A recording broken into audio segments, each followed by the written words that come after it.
적그리스도의 출현은 다니엘서 70일에 근거하며 적그리스도의 출현은 이기고 또 이기려는 흰말과 두 성인의 관계는 무관치 않습니다. 다니엘 7장 25절 그가 장차 말로 지극히 높으신 자를 대적하며 또 지극히 높으신 자의 성도를 괴롭게 할 것이며 그가 또 때와 법을 변개코자 할 것이며 성도는 그의 손에 붙인 바 되어 한 때와 두 때와 반 때를 지내리라. 9장 27절 그가 장차 많은 사람으로 더불어 한 일해 동안에 언약을 굳게 정하겠고 그가 그 일의 절반에 제사와 예물을 금지할 것이며 또 잠포하여 미운 물건이 날개를 의지하여 설 것이며 또 이미 정한 종말까지 진노가 항fic케 하는 자에게 쏟아지리라 하였느니라. 앞으로 나타날 미운 물건 적그리스도에 대하여 사도 바울은 살후 2장 4절에 전원 대적하는 자라 범사에 일컫는 하나님이나 숭배함을 받는 자 위에 뛰어나 자존하여 하나님 성전에 앉아 자기를 보여 하나님이라 하느니라. 뛰어나 자존하여 스스로 높이다 오만하다. 멸망에 가정한 것들의 다양한 이름을 봅니다. 13장 5절 또 짐승이 큰 말과 찰람된 말하는 입을 받고 또 42달 1월 권세를 받으리라. 대표적으로 새 뿔을 뽑고 나오는 작은 뿔, 자기 뜻대로 하는 왕, 멸망에 가정한 것, 불법의 사람, 하나님의 대적자, 7머리 10뿔을 가진 짐승, 바다에서 올라오는 짐승.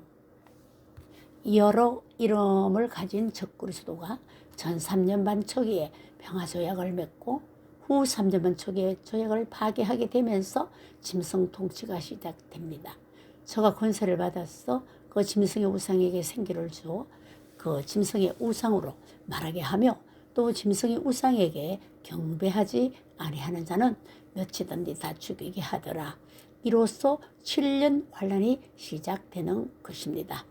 7년 환란 들어가기 직전에 14만 4천 명은 일시에 인침을 받고 14만 4천 명의 사역이 같이 시작이 되는 것이죠. 또 봄에 다른 천사가 살아계신 하나님 인을 가지고 해돋는 데로부터 올라와서 땅과 바다를 해롭게 할 권세를 얻은 네 천사를 향하여 큰 소리로 외쳐 가로되 우리가 우리 하나님의 종들의 이마에 인치기까지 땅이나 바다나 나무나 해하지 말라 하더라. 첫째 나팔인 첫째화 마지막 시점의 교회는 5개월 동안 잠시 환란을 당하나 성도들은 두 증인의 외침을 듣고 하나님의 정권 대사로 예비처로 옮겨지게 되는 것입니다. 그 여자가 큰 독수리의 두 날개를 받아 광야 자기 곳으로 날아가 거기서 그 뱀의 낯을 패하여 한때와 두때 반때 양육받으매 자기 곳으로 하나님이 준비하신 예배한 곳입니다. 인도받아 3년 반 동안 보호를 받게 되는데요. 두 증인들은 계시록 11장 7절 8절 말씀처럼 하나님께서 잠시 그들의 권세를 거두게 되므로 그들은 죽게 되는 것입니다. 저희가 그 정거를 마칠 때에 무정의로부터 올라오는 짐승이 저희로 더불어 전쟁을 일으켜 저희를 이기고 저희를 죽일 터인즉 저희 시체가 큰 성뜰에 있으리니 그 성은 영적으로 하면 소돔이라고도 하고 애굽이라고도 하니 저희 주께서 십자가에 못 박히신 곳이니라. 계시록 11장 11절 3일 반 후에 하나님께로부터 생기가 저희 속에 들어가매 저희가 발로 일어서니 구경하는 자들이 크게 두려워하더라. 이어서 바로 후 3년 반 둘째와 유브라데 전쟁으로 인하여 3분의 1이 죽는 일이 일어나게 되는 것이죠. 독수리 두 날개를 받아 광야 자기 곳으로 간 여자의 정체는 무엇일까요? 계시록에는 두 여자가 나옵니다. 첫 번째 나오는 여자는 계시록 12장에 해를 입은 여자, 성령이 임재하는 종말교회이며 계시록 17장에는 또한 엄력교회 붉은빛 옷을 입고 그 음행의 포도주를 가지고 쑥물을 먹이는 엄력교회라고 말하겠죠. 구약시대에도 거짓 선지자들에게 하나님은 거짓말하는 영을 입에다 주셨습니다. 왕상 22장 23절을 보면은 이제 여호와께서 거짓말하는 영을 왕의 이 모든 선지자 입에 넣으셨고 또 여호와께서 왕에 대하여 화를 말씀하셨나이다. 에스겔서 8장 10절도 내가 들어가 보니 각양 곤충과 가정한 짐승과 이스라엘의 족속의 모든 우상을 그 사면의 벽에 그렸고 교회 성전이 완전히 우상 짐승으로 도배가 되었다는 것이죠. 사도 바울은 진리의 사랑을 외면한 자들에게 다음과 같이 말하고 있습니다. 살후 2장 9절 악한 자의 임함은 사단의 역사를 따라 모든 능력과 표적과 거짓 기적과 10절 불의의 모든 속임으로 멸망하는 자들에게 임하리니 이는 저희가 진리의 사랑을 받지 않아요 구원함을 얻지 못함이니라. 11절 이러므로 하나님이 유혹을 저희 가운데 역사하게 하사 거짓 것을 믿게 하시면 12절 진리를 믿지 않고 불의를 좋아하는 모든 자로 심판을 받게 하려 하심이라. 계시록 13장 13절로 14절 적그리스도가 하는 행위를 봅니다. 큰 이적을 행하되 불이 하늘로부터 땅에 내려오게 하고 그렇습니다. 우리는 말씀으로 잘 분별해야 하는 것입니다. 우리는 성령 충만하여 받은 은사인 줄 알았는데 이것이 유혹의 영이 주었다고 하는 것입니다. 그러므로 사도 바울은 오직 진리 사랑 안에서만 거하고 기도도 말씀을 붙잡고 하라는 것이죠. 다음은 붉은빛 옷을 입은 음욕교회의 모습을 보겠습니다. 계시록 17장 2절 땅의 임금들도 그로 더불어 음행하였고 땅에 거하는 자들도 그 음행의 포도주에 취하였다고 하고 4절 그 여자는 자줏빛과 붉은빛 옷을 입고 금과 보석과 진주로 꾸미고 손에 금잔을 가졌는데 가정한 물건과 그의 음행의 더러운 것들이 가득하였더라. 음녀의 죄에 참여하지 말고 큰 성 바벨론에서 나와야 하는 것입니다. 4절로 5절 내 백성아 거기서 나와 그 죄에 참여하지 말고 그에 받을 재앙들을 받지 말라. 그 죄는 하늘에 사무쳤으며 하나님은 그의 불의한 일을 기억하신지라. 전 3년 반에 음욕교회에서 빠져나오지 못하면 후 3년 반에 대환란에 떨어지게 되고 후 3년 반에 음욕교회에서 빠져나오지 못하면 큰 성 바벨론과 함께 멸망을 당한다는 것이죠. 앞으로 교회는 촛대교회와 음욕교회 두 길로 갈라지는 것입니다. 이 예언의 말씀을 읽고 듣고 지켜야 한다. 계시록 1장 3절 이 예언의 말씀을 읽는 자와 듣는 자들과 그 가운데 기록한 것을 지키는 자들이 복이 있나니 때가 가까우미라. 때를 따라 양식을 먹이는 목자가 복 있는 종이라고 하는 것입니다. 마태복음 24장 45절로 46절 충성 떼고지에 있는 종이 되어 주인에게 그 집 사람들을 맡아 때를 따라 양식을 나눠줄 자가 누구냐. 주인이 올 때에 그 종이 이렇게 하는 것을 보면 그 종이 복이 있으리로다. 계시록 12장의 해석에서 뚜렷한 해석이 되어지지 않는다면 이 여자에 대하여 알 수가 없는 것입니다. 이는 환난날의 교회를 위한 하나님의 배려인 것입니다. 해를 입은 여자, 이 여자 해석 부분에 있어서 12장은 중요한 부분을 차지하게 되는 것입니다. 12장 1절로 17절까지 다 읽지는 못하지만 중요한 문장적 해석을 볼 때 해를 입은 한 여자가 있는데 두 증인을 해산하는 촛대교회 14만 4천을 낳은 교회로 봅니다. 여자가 아들을 낳으니 이들은 14만 4천 명 우리 하나님의 종들로 보는 것이죠. 1260일 동안 이는 대환란 기간에 성도들을 보호할 예비처를 말하는 것입니다. 예비한 곳이 있다는 것은 성도가 대환란 기간에 하나님이 예비처로 보내는 그러한 장소가 되는 것입니다. 남자를 낳은 여자를 핍박하는지라 전 3년 반 끝 기간에 짐승으로부터 핍박을 받는 첫째 화를 말하는 것이며 여자의 남은 자손은 그 여자는 예비처의 보호를 받는 교회로서 남은 자손은 후 3년 반에 떨어진 성도로 보는 것입니다. 여자와 아들 관계가 이해되어야 계시록이 제대로 해석이 되어집니다. 성경에서 1260일, 한때 두때 반때 42달 기간은 한 일회에서 나온 종말적 기간입니다. 해를 입은 한 여자의 등장을 봅니다. 이 여자가 아이를 배웠다. 이 여자가 마리아냐? 이 아이가 그리스도냐? 사탄이 이 여자가 아이를 낳으면 삼키고자 했다. 여자가 아들을 낳았는데 이 아이는 장차 철장으로 만국을 다스릴 남자다. 그 아이를 하나님 앞과 그 보좌 앞으로 올려갔더라. 여기까지는 그런 해석이 가능합니다. 여자가 광야로 도망가 1260일간 하나님의 양육을 받을 예비처가 있었다.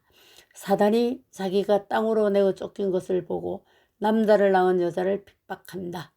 여자가 독수리의 날개로 광야로 날아가 한때 두때 반때 양육받는다.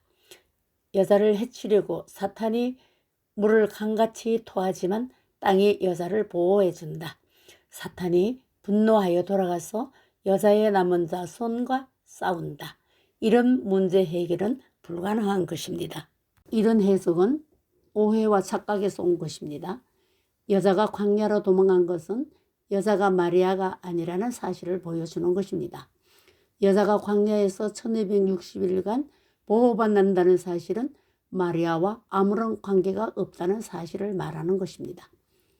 여자가 용의 핍박의 위기에서 보호받는다는 사실은 마리아의 경우에 해당되지 않는 것입니다. 여자의 남은 자손들이 용과 싸운다는 사실은 마리아의 남은 자손이 누구인가에 대한 해답이 없는 것입니다.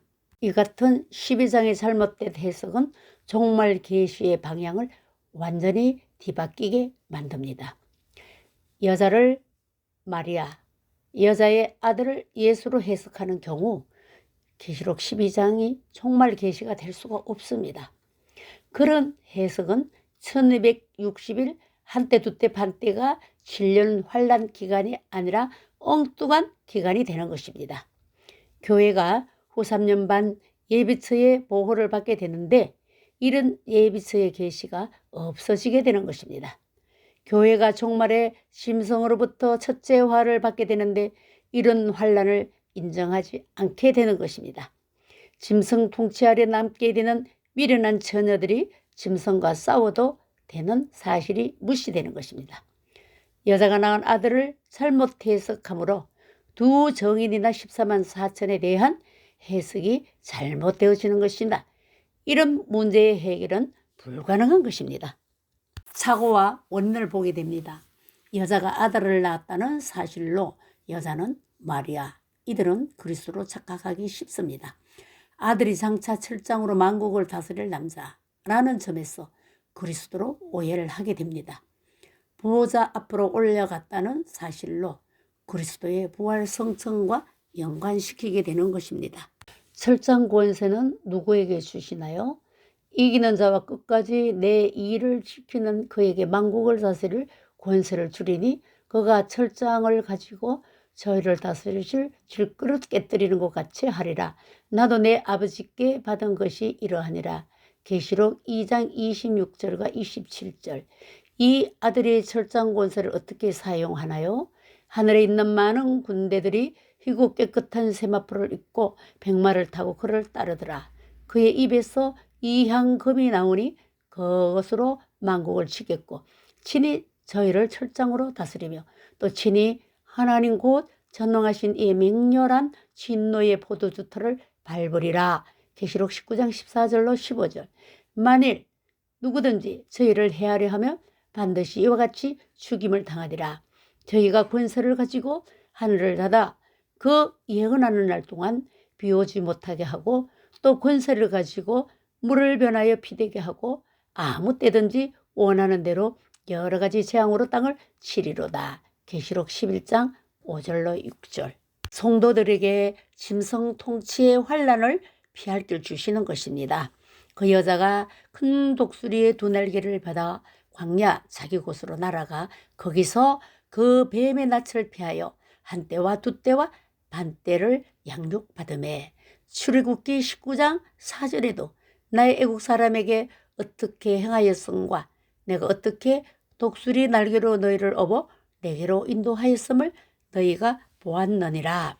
하나님의 정권대사로 모세를 통하여 홍해를 육지같이 건너게 한 것은 앞으로 환란도 독수리 날개로 업어서 건넌같이 하루파조 이 장소에서 저 장소로 피하게 하여 주실 것을 말씀하는 것입니다. 확실한 예표로서 양육적하는 방법을 구약의 리허설로 보여주신 것입니다. 하나님께서는 예비처에 대하여 알려주지 않으셨습니다. 짐승 통치를 피하여 하나님의 예비한 곳, 그 장소는 하나님의 정권 대사로 가기 때문에 지금은 알 필요도 없습니다. 성경 말씀의 의지라고 알려주지 않고 있기 때문인 것입니다. 과거의 이스라엘 백성은 고센 땅에서 엘리야 보호 기간은 또한 3년 6개월, 노아, 롯, 구약에서 많은 예표로서 보여주셨습니다. 신약에 와서는 스데반 집사는 광야교회라고 표현을 하고 있으며 또한 사도행전에서 빌립 집사는 에티오피아 내세를 세례를 준 주의 영이 이끌어 아소도로 옮겼지만은 빌립의 몸은 변하지 않았다는 사실은 오직 주 예수 그리스도의 은혜요 앞으로 다가올 강권적인 성령의 역사로만 되는 것이라는 것을 명심해야 되는 것입니다. 하나님의 사랑은 마태복음 24장 22절 그날들을 감하지 아니할 것이면 모든 육체가 구원을 얻지 못할 것이나 그러나 택하신 자들을 위하여 그날들을 감하시리라. 계시록 3장 10절에도 내가 나의 인내의 말씀을 지켰은즉 내가 또한 너를 지키어 시험의 때를 면하게 하리니 이는 장차 온 세상에 임하여 땅에 거하는 자들을 시험할 때라. 면하게 해준다는 것입니다. 계시록 6장 총론 흰말의 성리 결론을 내리겠습니다. 요한계시록 6장 2절에 이기고 또 이기리는 흰말에 대하여 1부, 2부, 3부, 4-1부, 4-2부까지의 이긴 이들 두 성인들 13만 4천 명은 계시록 11장에서 짐승들 첫 그리스도에게 죽임을 당하게 됩니다. 하나님께서 권세를 거둠으로 그러나 하나님께서는 이들의 그 시체를 사흘 반 동안 묵도하며 무덤 장사하지 못하게 하였다가 구름을 타고 하늘로 올라가니 저희 원수들도 구경하더라. 하늘로 올라간 이들은 계시록 14장 하늘의 시온산에서 사람 가운데서 구속을 받아 처음 익은 열매로 하나님과 어린 양에 속한 자들이니 새 노래를 부르고 있는 것입니다. 다음 5부에서는 첫째 부활자의 영광에 대하여 연재하겠습니다. 출애굽 사건을 리허설로 보여주셨습니다. 나의 애굽 사람에게 어떻게 행하였음과 내가 어떻게 독수리 날개로 너희를 업어 내게로 인도하였음을 너희가 보았느니라. 아멘. 언약을 이루시며 통치하시는 하나님 감사합니다.